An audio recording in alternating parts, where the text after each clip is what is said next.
চট্টগ্রামের হাটহাজারী সদরে কওমি মাদ্রাসার শিক্ষার্থী আর সুন্নিপন্থী এলাকাবাসীর মধ্যে ভয়াবহ সংঘর্ষ হয়েছে।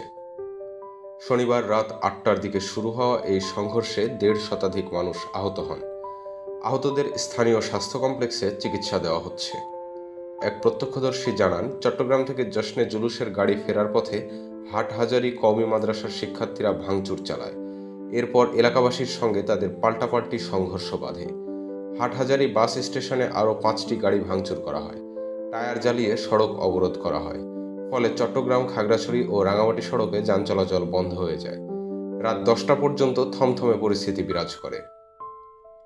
মাদ্রাসা কর্তৃপক্ষ বারবার শিক্ষার্থীদের ফিরিয়ে আনার চেষ্টা করলেও উত্তেজিত ছাত্ররা তা মানেনি। পুলিশ সুপার কাজী তারেক আজিজ জানান, পুলিশ উভয় পক্ষকে শান্ত থাকার আহ্বান জানিয়েছিল, কিন্তু উত্তেজনার কারণে সংঘর্ষ এড়ানো যায়নি। সংঘর্ষের সূত্রপাত সকালে ঘটে যাওয়া একটি ঘটনায়।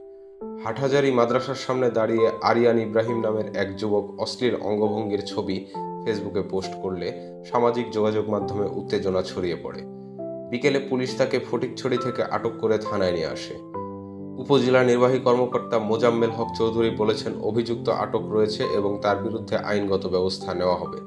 এদিকে আইন শৃঙ্খলা পরিস্থিতি নিয়ন্ত্রণে ১৪৪ ধারা জারি করেছে উপজেলা প্রশাসন।